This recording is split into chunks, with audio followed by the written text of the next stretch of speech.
Picture this. December 1985. You're sitting 3 feet from a wood-paneled television, still wearing your He-Man pajamas even though it's 2 in the afternoon. The TV guide promised a He-Man Christmas special, and you've been waiting all week. But when it finally airs, something feels off. Skeletor is helping orphans. Prince Adam is learning about charity from a couple of lost Earth kids who somehow ended up on Eternia. And by the end, you're not entirely sure what you just watched, but it made you feel weird in a way Saturday morning cartoons weren't supposed to. That special was real. It aired exactly once on most networks, then vanished into the collective unconscious of an entire generation. And the reason we don't talk about it isn't just because it was strange. It's because it accidentally revealed something uncomfortable about the whole machinery of 80s children's entertainment, and maybe about nostalgia itself. He-Man and She-Ra, a Christmas special, was Filmation's attempt to do something ambitious with their toy commercial disguised as cartoon. The plot was genuinely bonkers. 2 Earth children named Alicia and Manuel get transported to Eternia on Christmas Eve. Then He-Man and She-Ra have to get them home while teaching everyone about this Earth holiday called Christmas. Skeletor gets reformed by the spirit of giving. Hordak cries. Orko learns that Christmas isn't about presents. The whole thing played like someone's fever dream about what a very special episode should be. But here's what made it strange even by 80s standards. This wasn't just a cash grab holiday special. The writers were genuinely trying to inject real emotion and moral complexity into a show that normally featured a magical warrior prince fighting a skull-faced sorcerer with a panther. They wanted it to mean something. And that's where the discomfort creeps in. Because when you're a kid, you don't notice that He-Man is a 30-minute toy commercial. You just know that He-Man is strong and good and Skeletor is scary and bad.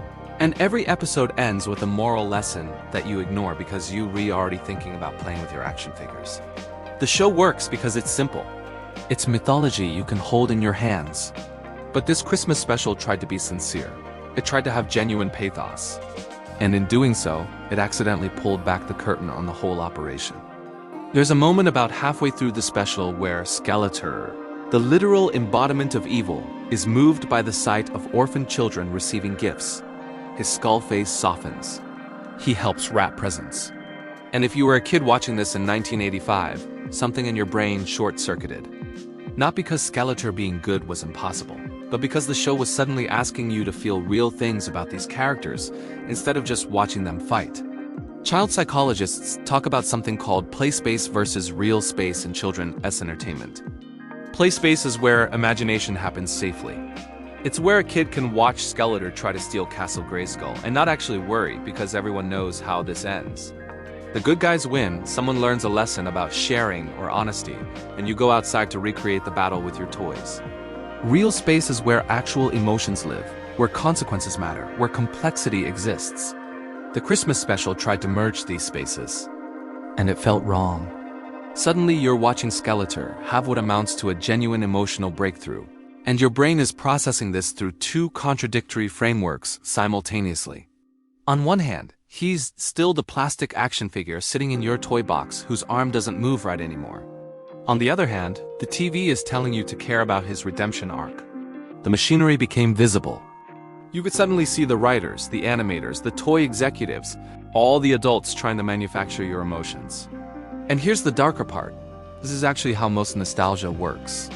We remember these cartoons as pure and meaningful because we experienced them in play space, where we projected our own imagination onto simple frameworks. The He-Man Christmas special failed because it tried to do the projecting for us. It tried to tell us what to feel instead of letting us feel it ourselves.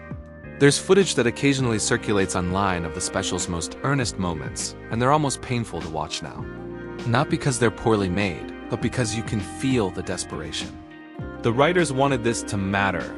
They wanted to make something real, but they were trapped inside a format that was never designed for reality. They were trying to build a cathedral out of toy bricks. And we, as kids, felt that tension even if we couldn't name it. That's why the special vanished. It wasn't bad exactly. It was uncomfortably honest. It showed us the transaction happening behind the screen. The adults trying to teach us lessons and sell us products and make us feel emotions all at the same time. Most 80s cartoons kept those gears hidden. This one let them show. So what does any of this mean now, decades later, when we're the adults and nostalgia has become an entire economy? It means we need to be honest about what we're actually nostalgic for. We're not missing He-Man or Skeletor or even that Christmas special. We're missing the feeling of being in play space, where stories were simple frameworks we could fill with our own meaning, where cartoons were mirrors for our imagination, not content designed to manufacture specific emotional responses. The uncomfortable truth is that most of our nostalgic media was always commercial, always manufactured, always trying to sell us something. But as kids, we didn't care about that. We took what we were given and made it ours through play. We had the power then. The He-Man Christmas special failed because it tried too hard to mean something on its own terms. But maybe that's actually a beautiful failure.